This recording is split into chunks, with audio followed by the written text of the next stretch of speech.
नमस्ते प्यारे साथियों, मैं आपका प्यारा साथी अखिलेश यादव। मैं आप सभी का इस प्यारे से प्लेटफॉर्म पर फिर से एक बार स्वागत करता हूं।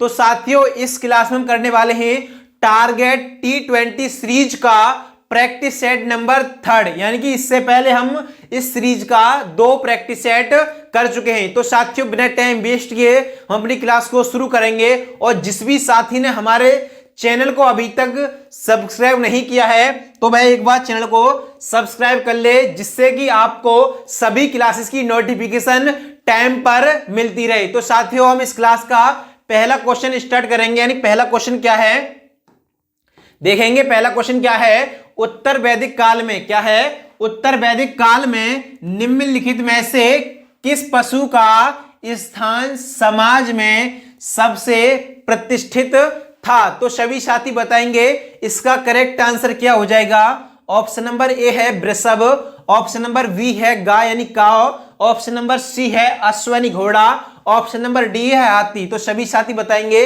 इसका करेक्ट आंसर क्या है। ऑप्शन नंबर बी जो है यानी गाय, वो इसका करेक्ट आंसर हो जाएगा। क्या हो जाएगा, ऑप्शन नंबर बी यानी गाय। यहां दे रखा था उत्तर वैदिक काल में निम्नलिखित में से किस पशु का स्थान समाज में सबसे अधिक प्रतिष्ठित था। तो वो थी गाय। क्या थी, गाय। यहां दे रखा है प्रारंभिक काल यानी प्रारंभिक उत्तर वैदिक काल के दौरान गाय को सबसे मूल्यवान क्या है, गाय को सबसे मूल्यवान संपत्ति माना जाता था। क्या माना जाता था, सबसे मूल्यवान संपत्ति माना जाता था। पशुपालन उनका प्रमुख क्या था, व्यवसाय था। क्या था, व्यवसाय था। उस समय का समाज पितृसत्तात्मक था। ऋग वैदिक काल क्या है, ऋग वैदिक काल में गाय को गोधन क्या कहा जाता, गाय को गोधन या गाय का धन कहा जाता था। यानी ऋग वैदिक काल में गाय को क्या कहा जाता था, तो गोधन या गाय का धन। क्या कहा जाता, गाय का धन या गोधन।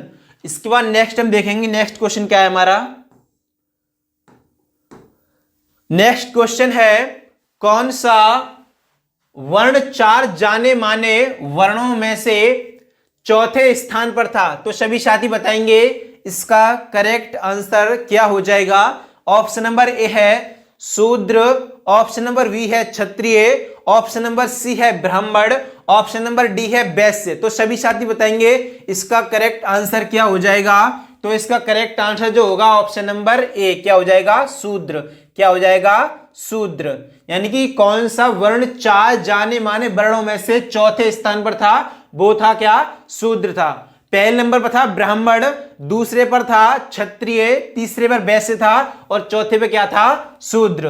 यहां दे रखा है वर्ण व्यवस्था के तहत 4 वर्ण इस प्रकार हैं जो दे रखे हैं। ब्राह्मण वेदों का अध्ययन या अध्यापन करना या यज्ञ करना। उसके बाद क्षत्रिय, क्षत्रिय काम क्या होता था, युद्ध करना, लोगों की रक्षा करना। उसके बाद दे रखे हैं वैश्य, वैश्य का काम क्या था, खेतीबाड़ी करना, व्यापार करना, मवेशियों की देखभाल करना। उसके बाद है शूद्र, शूद्र क्या थे, जो मतलब इन तीनों वर्णों की सेवा करते थे। क्या करते थे, इन तीनों की सेवा करते थे। इसके बाद नेक्स्ट हम देखेंगे, नेक्स्ट क्वेश्चन है, सामवेद को भारतीय के प्राथमिक स्रोतों में से एक माना जाता है। तो सभी साथी बताएंगे इसका करेक्ट आंसर क्या हो जाएगा। ऑप्शन नंबर ए है कपड़ा अभिकल्प, ऑप्शन नंबर बी है सिक्का निर्माण, ऑप्शन नंबर सी है औषधि, ऑप्शन नंबर डी है संगीत और कला। तो इसका करेक्ट आंसर क्या हो जाएगा। सभी साथी कमेंट सेक्शन में बताते रहें। इसका करेक्ट आंसर जो होगा ऑप्शन नंबर डी, क्या हो जाएगा, संगीत और कला। क्या होगा, संगीत और कला। इसमें पूछा गया था सामवेद को भारतीय के प्राथमिक स्रोतों में से एक माना जाता है, तो वो है संगीत और कला। क्या है, संगीत और कला। यहां दे रखा है भारतीय परंपरा में कुल 4 वेद हैं। कितने वेद हैं, वो हैं 4 वेद। कौन कौन से हैं, ऋग्वेद है, दूसरा है यजुर्वेद, तीसरा है सामवेद और अथर्ववेद। यहां दे रखे हैं वेद और मतलब केंद्रीय विषय, यानी कि इनमें कौन से विषय दे रखे हैं, कौन से वेद में। ऋग्वेद में दे रखा है ईश्वर की महिमा। क्या है, ऋग्वेद में ईश्वर की महिमा। यजुर्वेद में दे रखा है बलिदान विधि। क्या है, बलिदान विधि। उसमें सामवेद में दे रखा है संगीत। क्या है सामवेद में? संगीत है। यहां पे अभी दिया है सामवेदी, और यहां पे हमसे पूछा गया था कला और संगीत किसमें है, वो है सामवेद में। उसके बाद अथर्ववेद, इसमें क्या है? उपाधियों से संबंधित है, यानी कि जो अथर्ववेद है वो क्या है? उपाधियों से संबंधित वेद है। उसके बाद नेक्स्ट हम देखेंगे, नेक्स्ट है निम्नलिखित में से किस देवता को ऋग्वेद में किलों को तोड़ने वाले के रूप में जाना जाता है? ऑप्शन नंबर ए है अग्नि, ऑप्शन नंबर बी है इंद्र, ऑप्शन नंबर सी है वरुण, ऑप्शन नंबर डी है मारुत। तो सभी साथी बताएंगे इसका करेक्ट आंसर क्या हो जाएगा। ऑप्शन नंबर ए था अग्नि, ऑप्शन नंबर बी था इंद्र। क्या था? इंद्र, यानी कि इंद्र जो होगा इसका करेक्ट आंसर हो जाए, क्या हो जाएगा? यानी कि इसे पूछा गया निम्नलिखित में से किस देवता को ऋग्वेद में किलों को तोड़ने वाले के रूप में जाना जाता है, वो है इंद्र। कौन था? इंद्र। इंद्र को ऋग्वेद में किलों को तोड़ने वाला देवता माना गया है। क्या माना गया है? किलों को तोड़ने वाला देवता इंद्र को माना गया है। देखा है, इन्हें पुरंदर के नाम से भी जाना जाता है, यानी कि इंद्र जो थे इनको पुरंदर के नाम से भी जाना जाता है। इसके अलावा इन्हें देवताओं का राजा और स्वर्ग का स्वामी भी कहा जाता है। क्या कहा जाता है इंद्र को? इसके अलावा इन्हें देवताओं का राजा और स्वर्ग का स्वामी कहा जाता है। क्या कहा जाता है? स्वर्ग का स्वामी। इसके बाद नेक्स्ट हम देखेंगे, नेक्स्ट क्वेश्चन क्या है।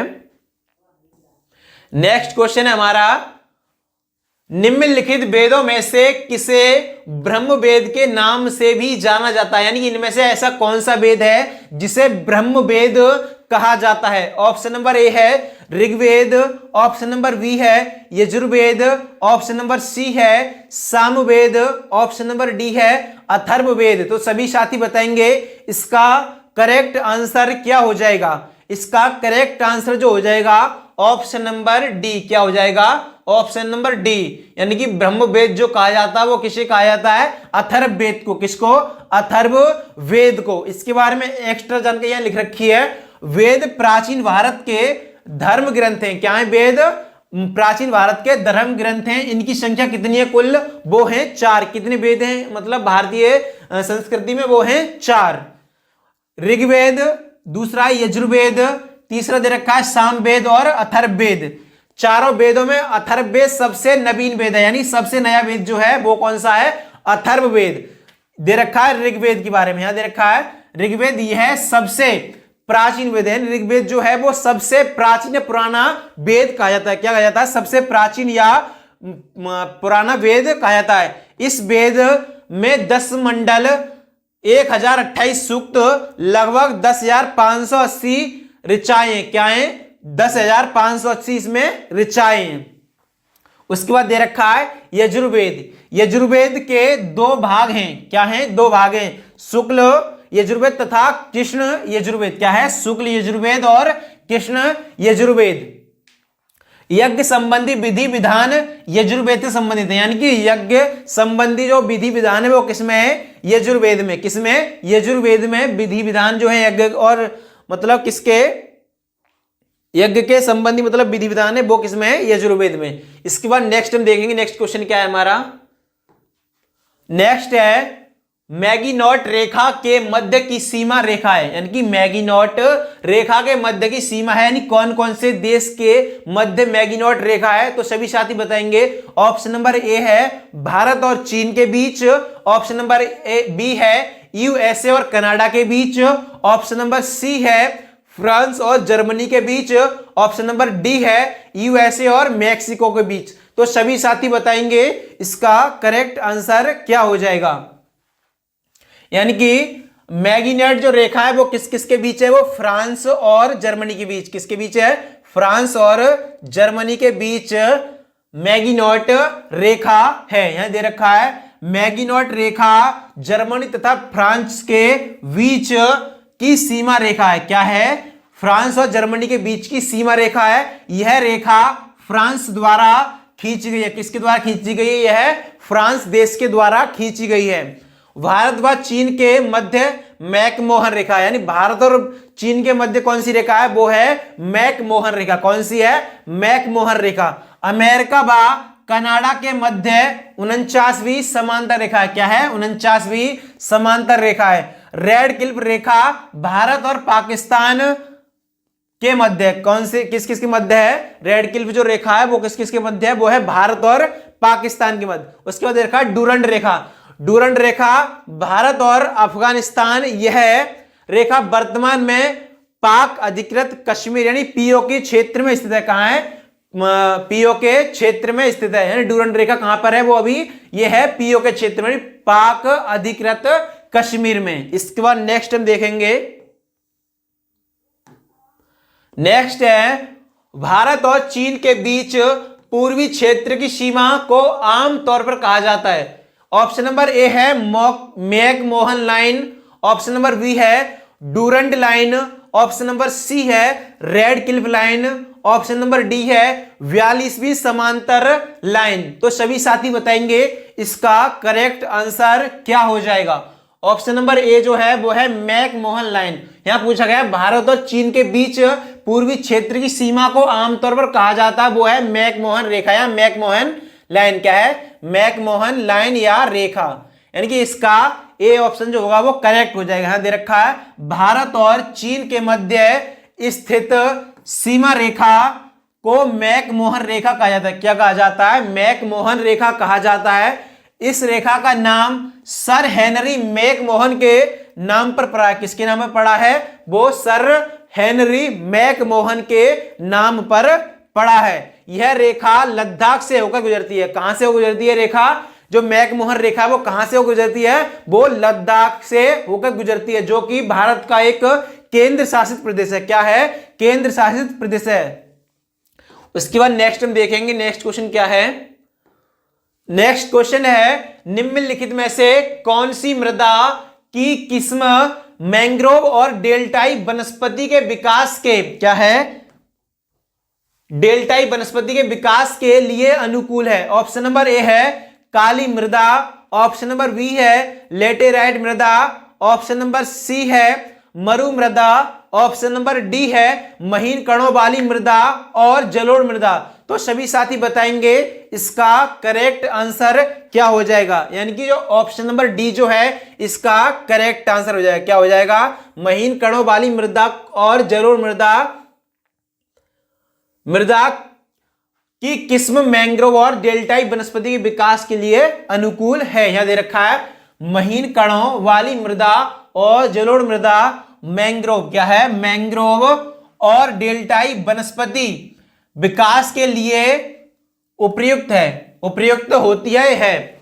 ज्वारीय वनस्पतियों में सुंदरी के वृक्ष शामिल हैं। क्या है? ज्वारीय वनस्पतियों में सुंदरी के वृक्ष शामिल हैं, जिसके नाम पर सुंदरवन और अन्य सदाबहार वनों मैंग्रोव का नाम रखा है। किसका नाम रखा है? मैंग्रोव और सुंदरवन का नाम जो रखा है वो सुंदरी वृक्षों के अनुसार रखा गया है। ज्वारीय या सदाबहार, क्या है, ज्वारीय सदाबहार मैंग्रोव वन तट के किनारे और डेल्टा, क्या है, डेल्टा के किनारों पर उगते हैं। कहां उगते हैं? डेल्टा के किनारों पर उगते हैं। कावेरी, कृष्णा, महानदी, गोदावरी और गंगा के उपजाऊ डेल्टा सदाबहार मैंग्रोव वनों से बने। कहां से बने हैं? सदाबहार मैंग्रोव वनों से बने हैं।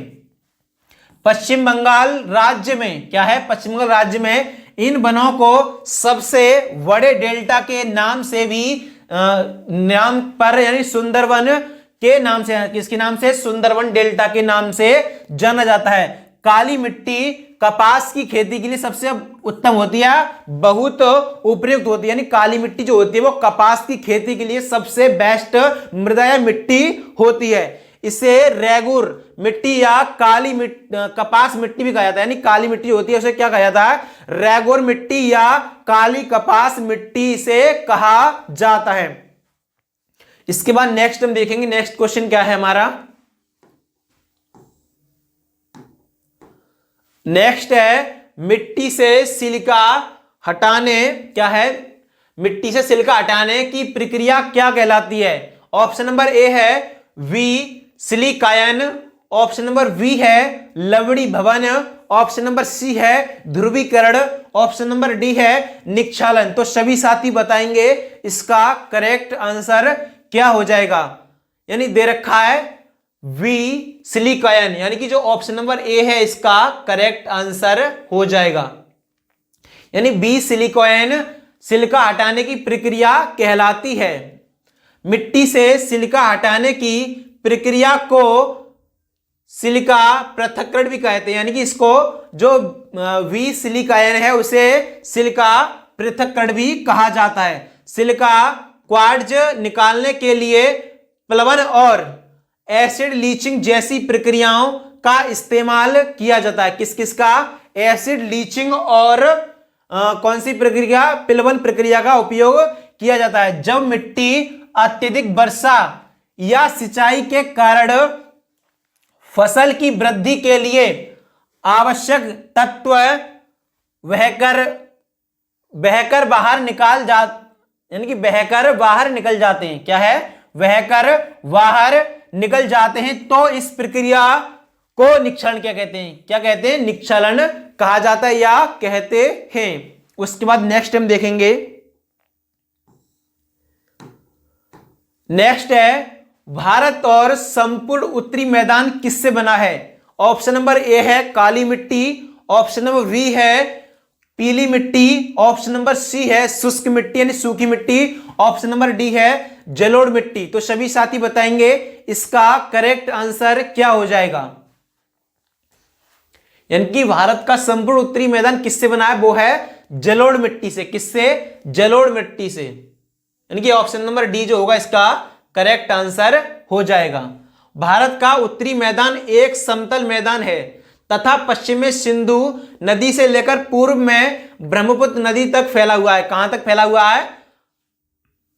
समतल मैदान है तथा पश्चिम में सिंधु नदी से पूर्व में ब्रह्मपुत्र नदी तक फैला है। कहां से? सिंधु नदी से ब्रह्मपुत्र नदी तक फैला है।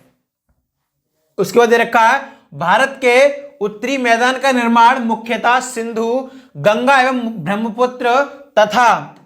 ब्रह्मपुत्र तथा इनकी सहायक नदियों द्वारा लाई गई जलोढ़ मिट्टी से हुआ है। किससे हुआ है? इनके द्वारा नदियों के द्वारा बहाकर जो मिट्टी लाई जाती है क्या होती है? वो जलोढ़ मिट्टी होती है। क्या होती है? जलोढ़ मिट्टी होती है। यानी कि जो नई जलोढ़ होती है यानी उसे क्या कहते हैं? उसे कहते हैं खादर, और जो पुरानी जलोढ़ होती है उसे कहते हैं बांगर। क्या कहते हैं? बांगर।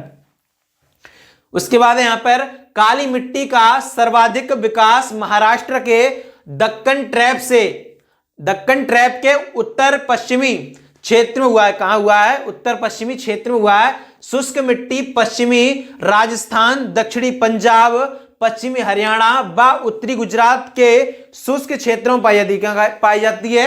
एक तो मतलब क्या है? राजस्थान है, उसके बाद है दक्षिणी पंजाब है, हरियाणा है, और कहां है? उत्तरी गुजरात के शुष्क क्षेत्रों में पाई जाती है। उसके बाद नेक्स्ट हम देखेंगे। इसके बाद क्वेश्चन है हमारा नेक्स्ट क्वेश्चन है निम्नलिखित में से किस वर्ष में भारत की अंतरिम सरकार का नवनिर्वाचित संविधान सभा द्वारा निर्माण किया गया? ऑप्शन नंबर ए है सन 1940 में, ऑप्शन नंबर बी है सन 1943 में, ऑप्शन नंबर सी है सन 1945 ईस्वी में, ऑप्शन नंबर डी है सन 1940 ईस्वी में। तो सभी साथी बताएंगे इसका करेक्ट आंसर क्या हो जाएगा। यानी इसका करेक्ट आंसर जो होगा वो ऑप्शन नंबर डी होगा। क्या होगा? क्या हो जाएगा? ऑप्शन नंबर डी, यानी कि सन 1940 में। किसमें? सन 1940 में पूछा गया था किस वर्ष में भारत की अंतरिम सरकार का नवनिर्वाचित संविधान सभा द्वारा निर्माण किया गया था। वो कब किया गया था? सन 1940 ईस्वी में। कब? सन 1940 ईस्वी में। अंतरिम सरकार सन 1940 का गठन 2 सितंबर सन 1940 को हुआ था। कब हुआ था? 2 सितंबर सन 1940 को इसका गठन हुआ था। अंतरिम सरकार क्या है? अंतरिम सरकार सन 1940 में 15 अगस्त 1900 यानी कि सन 1940 से, यानी अंतरिम सरकार थी वो 15 अगस्त 1947 तक ही चली थी। कब तक चली थी? जब तक हमारा भारत देश आजाद नहीं हुआ था तब तक ये सरकार चली थी।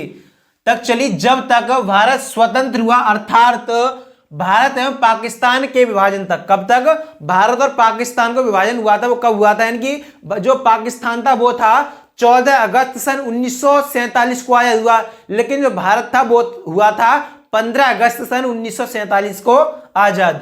उसके बाद दे रखा है अंतरिम सरकार सन 1946 के सदस्य वायसराय की कार्यकारी परिषद के सदस्य थे। क्या थे? कार्यकारी परिषद के सदस्य से वायसराय परिषद का प्रमुख एवं जवाहरलाल नेहरू परिषद के उपाध्यक्ष थे। क्या थे? यानी कि जो वायसराय मतलब क्या था?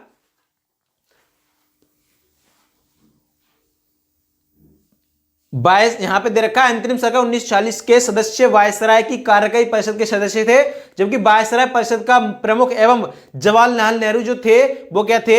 परिषद के उपाध्यक्ष थे। अंतरिम सरकार सन 1940 में मुस्लिम लीग के 5 सदस्यों को भी शामिल किया गया था। यानी कि इसमें किस किस को शामिल किया गया था? तो इसमें 5 सदस्य थे जो मुस्लिम लीग के, वो भी इसमें शामिल किया गए थे। यानी कि इसके बाद नेक्स्ट हम देखेंगे नेक्स्ट क्वेश्चन क्या है हमारा। नेक्स्ट क्वेश्चन है कांग्रेस ने, क्या है? कांग्रेस ने 1929 में किस स्थान पर अपने अधिवेशन में पूर्ण स्वराज के प्रस्ताव की घोषणा की थी? ऑप्शन नंबर ए है बॉम्बे, ऑप्शन नंबर बी है लाहौर, ऑप्शन नंबर सी है मद्रास, ऑप्शन नंबर डी है कराची। तो सभी साथी बताएंगे इसका करेक्ट आंसर क्या होगा। ऑप्शन नंबर बी जो है वो क्या हो जाएगा? करेक्ट आंसर क्या हो जाएगा? इसका करेक्ट आंसर है कांग्रेस ने सन 1929 में लाहौर स्थान पर अपने अधिवेशन में पूर्ण स्वराज के प्रस्ताव की घोषणा की थी। भारतीय राष्ट्रीय कांग्रेस ने दिसंबर 1929 में पूर्ण स्वराज का प्रस्ताव लाहौर अधिवेशन में पारित किया। इस अधिवेशन के अध्यक्ष जो थे वो कौन थे? वो थे पंडित जवाहरलाल नेहरू। क्या थे? पंडित जवाहरलाल नेहरू, जो कि भारत के प्रथम प्रधानमंत्री बने। क्या बने? भारत के जो प्रथम प्रधानमंत्री थे वो पंडित जवाहरलाल नेहरू बने थे। लाहौर अधिवेशन 1929 में पारित पूर्ण स्वराज के प्रस्ताव के अनुसार भारतीय राष्ट्रीय कांग्रेस के संविधान में स्वराज्य शब्द का आशय अब से पूर्ण स्वराज होगा। क्या होगा? जो स्वराज्य शब्द था उससे क्या हो गया? पूर्ण स्वराज होगा। लाहौर अधिवेशन 1929 में नेहरू समिति की, क्या है? नेहरू समिति की रिपोर्ट को निरस्त घोषित कर दिया गया था। क्या कर दिया गया था? निरस्त घोषित कर दिया गया था। इसके बाद नेक्स्ट हम देखेंगे, नेक्स्ट है किस अधिनियम के द्वारा बंबई एवं मद्रास, क्या है? बंबई एवं मद्रास प्रेसिडेंसियों को विधायी शक्तियां पुनः देकर विकेंद्रीकरण प्रक्रिया आरंभ की गई। तो सभी साथी बताएंगे इसका करेक्ट आंसर क्या हो जाएगा। ऑप्शन नंबर ए है विनियमन अधिनियम 1773, ऑप्शन नंबर बी है भारतीय परिषद अधिनियम 1861, ऑप्शन नंबर सी है भारतीय परिषद अधिनियम 1892, ऑप्शन नंबर डी है भारतीय परिषद अधिनियम 1909। तो इसका करेक्ट आंसर क्या हो जाएगा? सभी साथी बताएंगे। इसका करेक्ट आंसर जो हो जाएगा ऑप्शन नंबर वी। क्या हो जाएगा?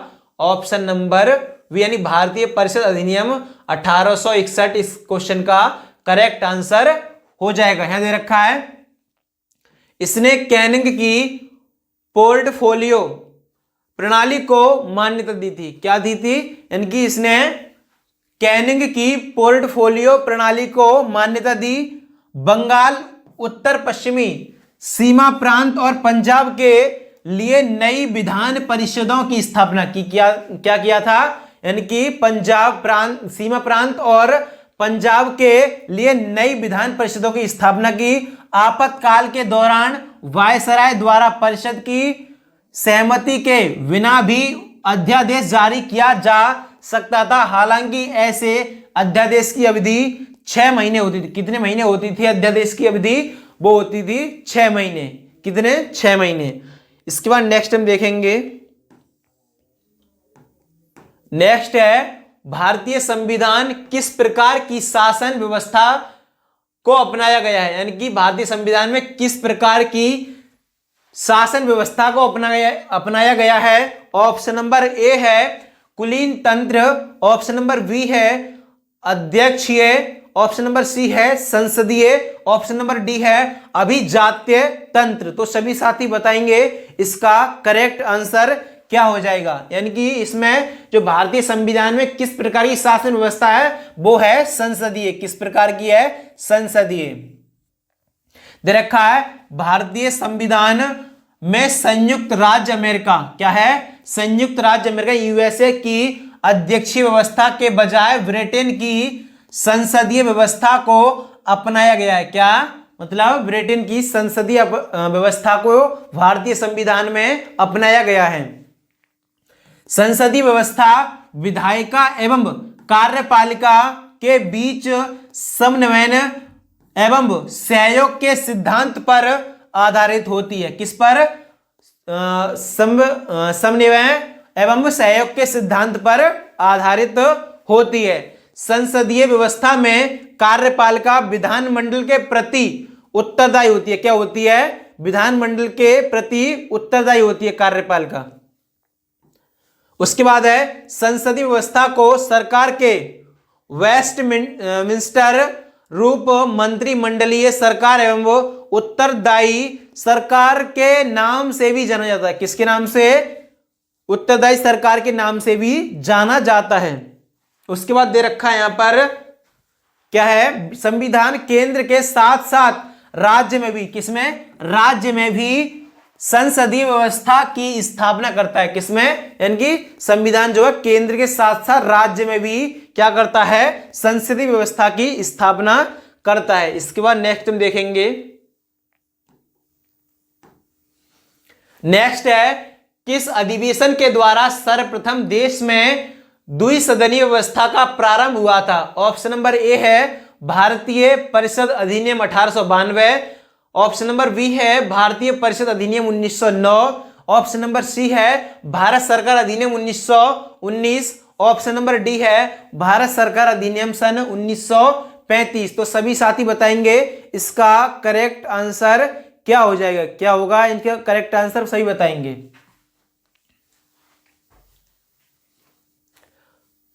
यानी कि इसका करेक्ट आंसर जो होगा ऑप्शन नंबर सी क्या हो जाएगा? ऑप्शन नंबर सी, यानी भारत सरकार अधिनियम 1919 क्या हो जाएगा?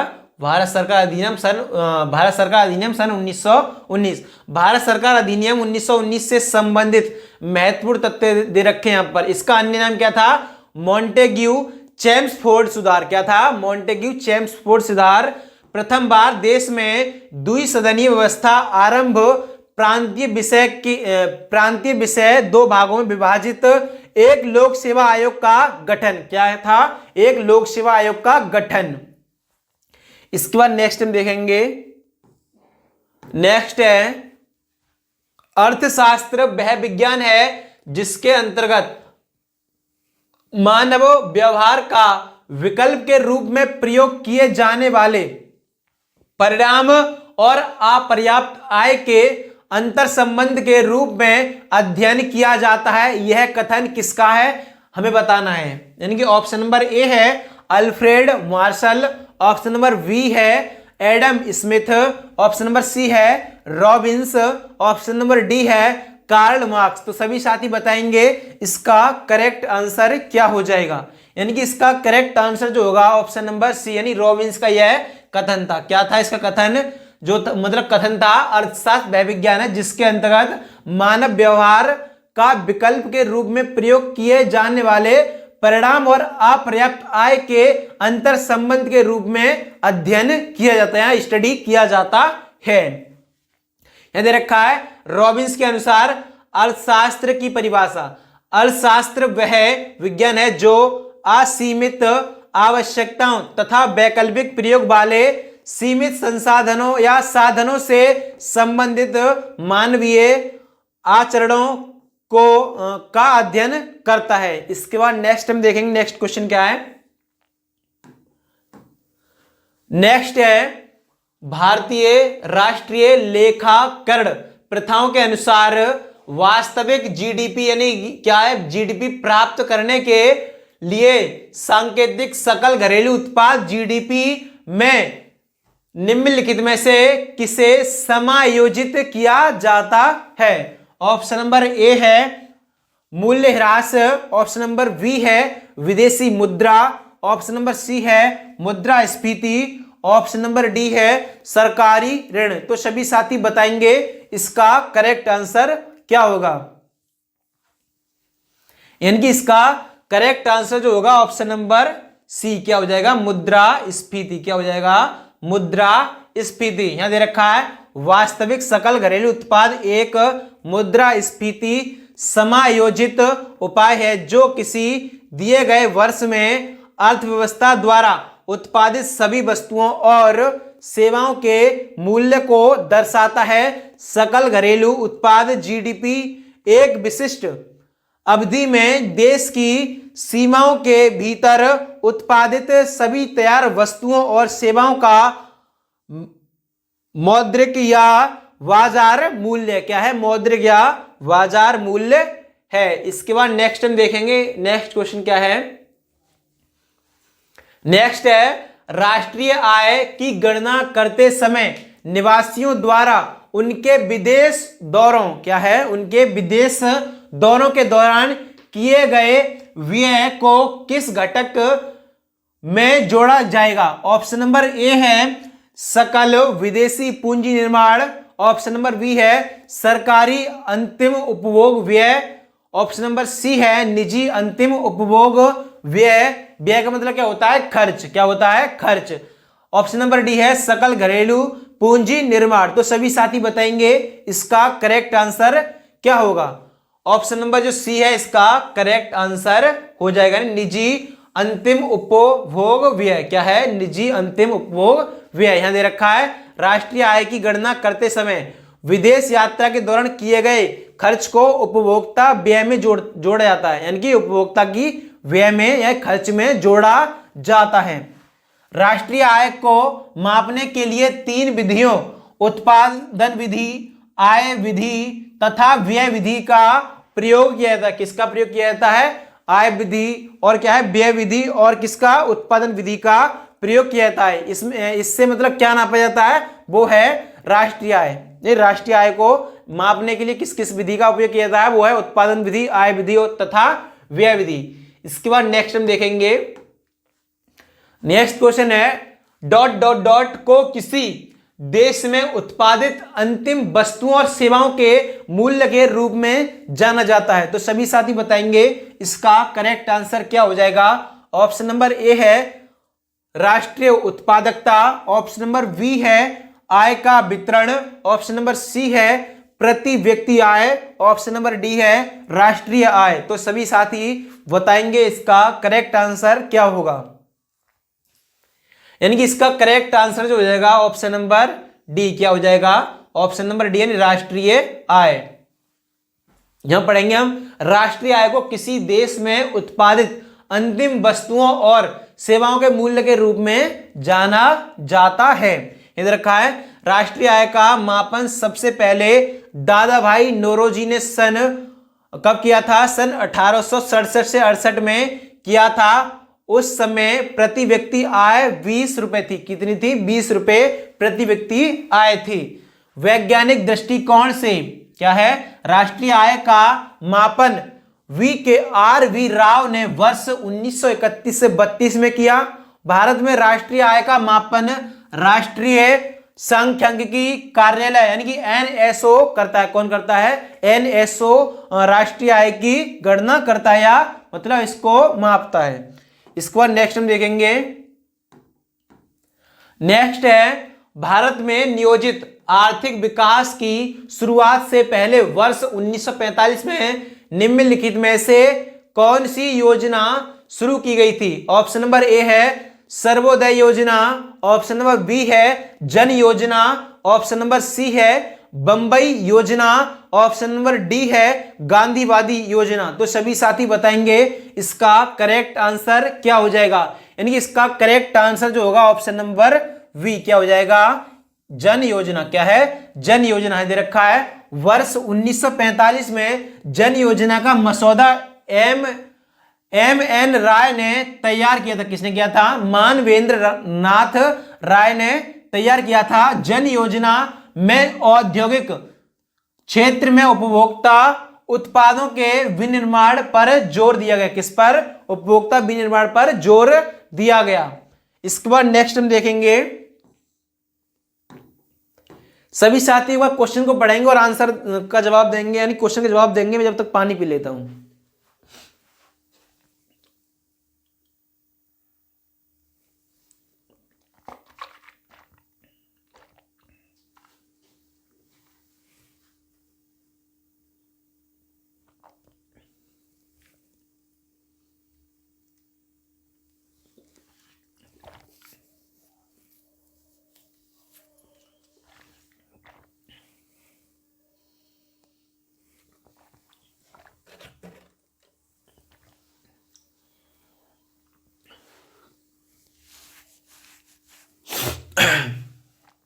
क्वेश्चन है, पृथ्वी के वायुमंडल में सबसे प्रचुर मात्रा में निष्क्रिय गैस कौन सी है? ऑप्शन नंबर ए है हीलियम, ऑप्शन नंबर बी है नियोन, ऑप्शन नंबर सी है आर्गन, ऑप्शन नंबर डी है जेनॉन। तो सभी साथी बताएंगे इसका करेक्ट आंसर क्या हो जाएगा, यानी करेक्ट आंसर जो होगा इसका ऑप्शन नंबर सी हो जाएगा। क्या हो जाएगा? ऑप्शन नंबर सी, यानी कि पृथ्वी के वायुमंडल में सबसे प्रचुर मात्रा में निष्क्रिय गैस वो है आर्गन। कौन सी है? आर्गन।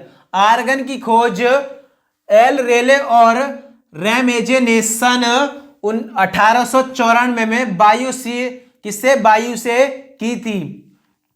इसकी परमाणु संख्या 18 तथा द्रव्यमान संख्या 40 है। यह पृथ्वी पर वायुमंडल में सबसे प्रचुर मात्रा में पाई जाती है। क्या पाई जाती है? सबसे प्रचुर मात्रा में पाई जाने वाली अक्रिय गैस है। इसका उपयोग वैद्युत बल्ब में किया जाता है, यानी आर्गन का प्रयोग कहां किया जाता है? वैद्युत बल्ब में आर्गन गैस का उपयोग किया जाता है। इसके बाद नेक्स्ट हम देखेंगे, नेक्स्ट है हाइड्रोजन के स्थान पर गुब्बारे में इस्तेमाल किया जाता है, यानी कौन सी गैस है जो हाइड्रोजन के स्थान पर गुब्बारे में प्रयोग की जाती है? ऑप्शन नंबर ए है नाइट्रोजन। नाइट्रोजन जो होता है वो खाने वाली चीजों में इसका उपयोग किया जाता है। किसमें? जो खाने वाली चीजें ऐसी चिप्स है और भी चीजें होती हैं, इनमें नाइट्रोजन का प्रयोग किया जाता है, यानी कि ये नाइट्रोजन गैस के कारण ही मतलब चीजें लंबे समय तक सही बनी रहती हैं। उसके बाद हीलियम, ऑप्शन नंबर बी है, ऑप्शन नंबर सी है नियोन, ऑप्शन नंबर डी है आर्गन। तो सभी साथी बताएंगे इसका करेक्ट आंसर क्या हो जाएगा, यानी इसका करेक्ट आंसर जो होगा, यानी कि हाइड्रोजन के स्थान पर गुब्बारों में हीलियम गैस का उपयोग किया जाता है। किसका? मतलब हाइड्रोजन के स्थान पर गुब्बारे में इस्तेमाल कौन सी गैस की जाती है? वो है हीलियम गैस। हाइड्रोजन गैस अधिक ज्वलनशील गैस है तथा वायु में ऑक्सीजन के साथ अभिक्रिया करके विस्फोटक के रूप में अभिक्रिया करती है, यानी कि जो हाइड्रोजन गैस जो होती है वो ऑक्सीजन से क्रिया करके मतलब विस्फोटक गैस के रूप में क्रिया करती है। इसलिए गुब्बारे में हाइड्रोजन के स्थान पर हीलियम गैस का उपयोग किया जाता है। किसका? हीलियम गैस का उपयोग किया जाता है। इसके बाद नेक्स्ट हम देखेंगे, नेक्स्ट है सामान्यता के ऑक्साइड प्रकृति में अम्लीय होते हैं, यानी कि इसमें से ऐसा कौन सा ऑप्शन है? यानी कि ऑप्शन नंबर ए है धातु, ऑप्शन नंबर बी है अधातु, ऑप्शन नंबर सी है धातु तथा अधातु, ऑप्शन नंबर डी है ना तो धातु और ना ही अधातु। तो सभी साथी बताएंगे इसका करेक्ट आंसर क्या हो जाएगा, यानी सामान्यता अधातु जो होते हैं, अधातु के ऑक्साइड जो होते हैं प्रकृति में अम्लीय होते हैं। क्या होते हैं? प्रकृति में अम्लीय होते हैं। दे रखा है अधातु क्या होते हैं? वे पदार्थ जिनमें धात्विक गुणों का अभाव होता है, धात्विक गुण जो होते हैं इसमें नहीं पाए जाते हैं, अधातु कहलाते हैं। जैसे कि हाइड्रोजन, सल्फर, ऑक्सीजन, नाइट्रोजन आदि, यानी और भी हो सकते हैं। अधातुओं के सामान्यतः गुण क्या होते हैं? अधातुएं सामान्य रूप से चमकदार नहीं होती, यानी जो अधातुएं होती है वो चमकदार नहीं होती है, तन्य नहीं होती और आघात वर्धनीय भी नहीं होती हैं। परंतु आयोडीन अधातु होते हैं होते हुए भी चमकदार होती है। यानी जो आयोडीन है इसका अपवाद है, आयोडीन जो है वो अधातु है लेकिन चमकदार है फिर भी, लेकिन इसमें दिया था अधातुएं सामान्य रूप से चमकदार नहीं होती, लेकिन जो आयोडीन होती है वो चमकदार होती है। अधातुओं के गलनांक व क्वथनांक निम्न होते हैं। अपवाद क्या है? हीरा तथा ग्रेफाइट। यानी क्या है इसका अपवाद? हीरा तथा ग्रेफाइट जो है उनके गलनांक और जो क्वथनांक होते हैं वो उच्च होते हैं। इसमें दे रखा है निम्न होते हैं। अधातुएं विद्युत की कुचालक होती है, परंतु ग्रेफाइट विद्युत का सुचालक होता है। ग्रेफाइट जो है वो क्या है? विद्युत का सुचालक, यानी इसमें से जो विद्युत धारा वो मतलब फ्लो हो जाएगी। अधातु के ऑक्साइड अम्लीय प्रकृति के होते हैं। कैसी प्रकृति के? अम्लीय प्रकृति के अधातु के ऑक्साइड होते हैं। इसके बाद नेक्स्ट हम देखेंगे, नेक्स्ट है कोशिका केंद्रक की खोज द्वारा की गई थी। यानी कोशिका में जो केंद्रक होता है उसकी खोज किसने की थी, हमसे पूछा गया है। ऑप्शन नंबर ए है Rudolf Virchow, option number B है Robert Brown, option number C है Matthias Schleiden, option number D है रॉबर्ट हुक। और रॉबर्ट हुक जो है वो तो मतलब उन्होंने क्या की थी? सन 1665 ईस्वी में मृत कोशिका की खोज की थी। किसने? मतलब रॉबर्ट हुक जो की थी वो सन 1665 ईस्वी में मृत कोशिका की खोज की थी। किसमें की थी? वो की थी कॉर्क के टुकड़े में। किसमें? कॉर्क के टुकड़े में। उसके बाद जो जीवित कोशिका की खोज किसने की थी? जीवित कोशिका की खोज जो की थी वो की थी लीवेनहॉक ने। किसने? लीवेनहॉक ने। यानी कि इसका करेक्ट आंसर क्या हो जाएगा? केंद्र की खोज हमसे पूछी गई है वो की थी रॉबर्ट ब्राउन ने। किसने? रॉबर्ट ब्राउन ने। यानी कि इसका बी ऑप्शन जो होगा करेक्ट हो जाएगा। दे रखा है कोष की अंक दे रखे हैं, उसके बाद खोजकर्ता और कौन सी वर्ष में इन्होंने ये खोजें की हैं। दे रखा है कोशिका की खोज वो किसने की थी? रॉबर्ट हुक ने सन 1665 ईस्वी में। उसके बाद है जीवित कोशिका की खोज लीवेनहॉक ने सन 1674 में। उसके बाद दे रखा है केंद्र की खोज रॉबर्ट ब्राउन ने कौन सन में? 1831 में। उसके बाद माइटोकॉन्ड्रिया की खोज अल्बर्ट बॉन कोलिगर ने कब की थी? सन 1857 में। उसके बाद है गोल्जी बॉडी खोज किसने की थी? कैमिलो गोल्जी ने सन 1858 ईस्वी में। उसके बाद है राइबोसोम की खोज किसने की थी? पैलेड ने कब की थी? तो सन 1953 में राइबोसोम की खोज पैलेड द्वारा की गई थी। इसके बाद नेक्स्ट हम देखेंगे,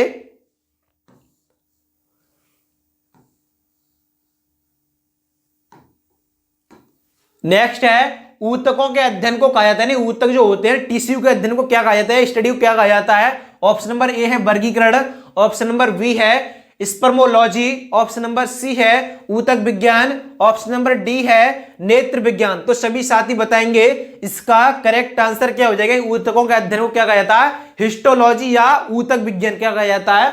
हिस्टोलॉजी या ऊतक विज्ञान मतलब ऊतकों के अध्ययन को या स्टडी को कहा जाता है। यानी कि करेक्ट आंसर क्या हो जाएगा? ऑप्शन नंबर सी क्या हो जाएगा? ऑप्शन नंबर सी इसका करेक्ट आंसर हो जाएगा। यानी ऊतकों के अध्ययन को ऊतक विज्ञान या हिस्टोलॉजी कहा जाता है। ऊतकों के अध्ययन को ऊतक विज्ञान या हिस्टोलॉजी कहते हैं। ऊतक टिश्यू कोशिकाओं का एक समूह होता है। यानी कोशिकाओं का समूह क्या होता है? यानी कोशिकाएं एक से अधिक हो जाती है वो क्या बनाती हैं? ऊतक बनाती हैं। ऊतक कोशिकाओं का समूह होते हैं जिनकी संरचना और कार्य समान होते हैं। ऊतक का कार्य संरचना समान होते हैं। इसके बाद नेक्स्ट हम देखेंगे, नेक्स्ट क्वेश्चन है अलारमेल वल्ली और रुक्मणी देवी अरुंडेल भारतीय नृत्य की निम्नलिखित में से किस शैली से जुड़ी हैं? ऑप्शन नंबर ए है कथकली, ऑप्शन नंबर बी है कुचिपुड़ी, ऑप्शन नंबर सी है कथक, ऑप्शन नंबर डी है भरतनाट्यम। तो सभी साथी बताएंगे इसका करेक्ट आंसर क्या होगा। यानी कथकली वो कौन से राज्य से है? वो है केरल से। कौन से राज्य मतलब ये लोक नृत्य है वो है किससे, कहां से है? वो है मतलब केरल से। उसके बाद है कथक। कथक कहाँ मनाया जाता है? उत्तर प्रदेश में। कहाँ? उत्तर प्रदेश में। और दूसरा है उसके बाद कुचिपुड़ी। कुचिपुड़ी कहाँ का है? वो है आंध्र प्रदेश का। उसके बाद शास्त्रीय नृत्य भरतनाट्यम है, उससे मतलब ये संबंधित है। किससे? जो भरतनाट्यम है वो कहाँ मनाया जाता है ये आपको पता होना चाहिए। यानी भरतनाट्यम जो है वो तमिलनाडु में इसकी उत्पत्ति हुई थी। कहाँ हुई थी? तमिलनाडु में। यहाँ दे रखा अलारमेल वल्ली और रुक्मणी देवी अरुंडेल भारतीय नृत्य की निम्नलिखित में से किस शैली से जुड़ी हैं? वो है भरतनाट्यम से। किससे? भरतनाट्यम से। यहाँ दे रखा है इसके बारे में भरतनाट्यम भारतीय शास्त्रीय नृत्य का एक प्रमुख रूप है जिसकी उत्पत्ति तमिलनाडु में हुई थी। कहां हुई थी? तमिलनाडु में हुई थी। इधर देखें भारतीय शास्त्रीय नृत्य, और इधर है उद्गम राज्य, यानी कौन से राज्य में इसका उद्गम हुआ है। कथक का कहां पर हुआ है? वो है उत्तर प्रदेश। क्या है? उत्तर प्रदेश। उसके बाद है कुचिपुड़ी, ये है आंध्र प्रदेश का। किसका? आंध्र प्रदेश। उसके बाद है कथकली, ये है केरल में। क्या है? केरल में। रुक्मणी देवी अरुंडेल को पद्म भूषण पुरस्कार वर्ष 1956 तथा संगीत नाटक अकादमी पुरस्कार सन 1957 में प्राप्त हुआ था। कब प्राप्त हुआ था? जो मतलब क्या था, मतलब रुक्मणी देवी अरुंडेल को पद्म भूषण पुरस्कार जो मिला था वो मिला था सन 1956 में, तथा संगीत नाटक अकादमी पुरस्कार वो कब मिला था? वो मिला था सन 1957 में। कब? सन 1957 में।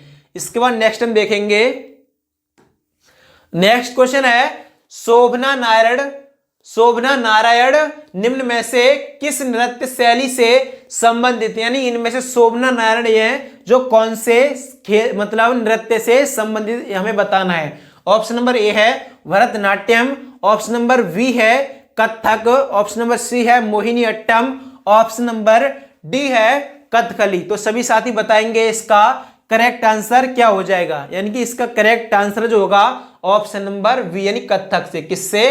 कथक से, यानी शोभना नारायण कथक से संबंधित है। किससे? कथक से। प्रसिद्ध भारतीय नृत्य एवं उनसे संबंधित नर्तक कौन कौन से नर्तक है? वो कौन कौन से नृत्य यानी शास्त्रीय नृत्य से संबंधित है, यानी शोभना जो है ये कथक से कौन कौन है? वो है शोभना नारायण, और है बिरजू महाराज, उसके बाद लच्छू महाराज, अच्छन महाराज आदि, यानी कि इससे महाराज जो सब जुड़ेगा वो सभी कथक से संबंधित होंगे। उसके बाद भरतनाट्यम, इससे कौन कौन है? पद्मा सुब्रमण्यम, यामिनी, कृष्णमूर्ति, मृणालिनी एवं मल्लिका साराभाई। उसके बाद लीला सैमसन, टी वाला, सरस्वती आदि। उसके बाद मोहिनी अट्टम से कौन कौन है? जयप्रभा मेनन, कलामंडलम, कल्याणी कुट्टी अम्मा। उसके बाद है गोपिका वर्मा आदि। उसके बाद क्या है? कथकली से। कथकली से कौन है? कुंचू कुरूप, उसके बाद है गोपीनाथ कृष्णन, उसके बाद है शांता राव एवं वो कलामंडलम रमन कुट्टी नायर आदि। तो सभी साथी बताएंगे। यहां तक सभी को समझ में आ रहा है कि इसके बाद हम नेक्स्ट देखेंगे। नेक्स्ट है पंडित रामदयाल शर्मा को 2022 में नौटंकी स्वांग भगत और रसिया रूपों के लिए पद्मश्री से सम्मानित किया गया था। ऑप्शन नंबर ए है खोरिया, ऑप्शन नंबर बी है फाग, ऑप्शन नंबर सी है रासलीला, ऑप्शन नंबर डी है मटकी। तो सभी साथी बताएंगे इसका करेक्ट आंसर क्या होगा, यानी कि इसका करेक्ट आंसर जो होगा ऑप्शन नंबर सी क्या हो जाएगा? ऑप्शन नंबर सी, यानी रासलीला से। यानी पंडित रामदयाल शर्मा को 2022 में नौटंकी स्वांग भगत रासलीला और रसिया रूपों के लिए पद्मश्री से सम्मानित किया गया था। पंडित रामदयाल शर्मा भरतपुर से, कहां से हैं? भरतपुर राजस्थान के प्रमुख नौटंकी कलाकार हैं, यानी प्रमुख नौटंकी कलाकार हैं। पंडित रामदयाल शर्मा को संगीत नाटक अकादमी का राष्ट्रीय पुरस्कार भी मिल चुका है, यानी कि इनको कौन कौन सा पुरस्कार मिल चुका है? वो है संगीत नाटक अकादमी पुरस्कार। फाग एवं खोरिया हरियाणा राज्य के प्रसिद्ध लोक नृत्य, यानी फाग और जो खोरिया है वो कहाँ के लोक नृत्य हैं? वो है हरियाणा राज्य के। खोरिया लोक नृत्य विवाह के अवसर पर महिलाओं द्वारा किया था। किसके द्वारा खोरिया होता है? वो किसके द्वारा? विवाह के समय पर महिलाओं द्वारा किया जाने वाला एक लोक नृत्य है। इसके बाद नेक्स्ट हम देखेंगे। नेक्स्ट है झाली कौन से भारतीय राज्य का लोक नृत्य है? ऑप्शन नंबर ए है बिहार, ऑप्शन नंबर बी है Himachal Pradesh, option number C है Madhya Pradesh, option number D है उत्तर प्रदेश। तो सभी साथी बताएंगे इसका करेक्ट आंसर क्या होगा, यानी करेक्ट आंसर जो होगा इसका ऑप्शन नंबर बी, यानी कि हिमाचल प्रदेश का। किसका? यानी जो झाली भारतीय राज्य का जो कौन है वो है मतलब हिमाचल प्रदेश राज्य का एक लोक नृत्य जो है वो कौन सा है? झाली है। हिमाचल कौन सा नृत्य लोक नृत्य होगा? वो है झाली। यहां पर राज्य दे रखे हैं, इधर दे रखे हैं लोक नृत्य, यानी कौन से राज्य में कौन सा लोक नृत्य मनाया जाता है, यानी कि यहाँ पर है हिमाचल प्रदेश के हैं नाटी है, उसके बाद गद्दी है, पंगवाली है, फिर है झमाकड़ा, क्या है झमाकड़ा, उसके बाद है बिहार के हैं जटा जटिन, विदेशिया, पंबरिया, उसके बाद है मध्य प्रदेश के दे रखे हैं यहाँ पर, मध्य प्रदेश के हैं जवारा, मटकी, माछ, उसके बाद है उत्तर प्रदेश में क्या क्या है, रासलीला है, नौटंकी, उसके बाद है राजस्थान के हैं घूमर, गढ़गौर, कालबेलिया। तो सभी साथी बताएंगे यहां तक सभी को समझ में आया, यानी कि इसके बाद हमारे नेक्स्ट और लास्ट क्वेश्चन है, इसका आपको कमेंट सेक्शन में जवाब देना है। यानी ये क्या है क्वेश्चन, हम्पी के विट्ठल मंदिर में स्तंभ है जो संगीत स्वर उत्पन्न करते हैं। ऑप्शन नंबर ए है 75, ऑप्शन नंबर बी है 56, ऑप्शन नंबर सी है 49, ऑप्शन नंबर डी है 63। तो सभी साथियों को इसका जो आंसर है वो कमेंट सेक्शन में देना है, लिखा हुआ है आंसर इन कमेंट सेक्शन। तो साथियों आज की क्लास आपको कैसी लगी ये कमेंट में जरूर बताना, और इस क्वेश्चन का भी आपको कमेंट सेक्शन में जवाब देना है। और ऐसे ही क्लासेस को पाने के लिए हमारे चैनल के साथ आज ही जुड़ें और इसको सब्सक्राइब करके नोटिफिकेशन ऑन कर लें, जिससे कि आपको समय के साथ क्लासेस की नोटिफिकेशन मिलती रहे। तो साथियों आज के लिए बस इतना ही, मिलते हैं नेक्स्ट क्लास में, तब तक के लिए सभी प्यारे साथियों को जय हिंद।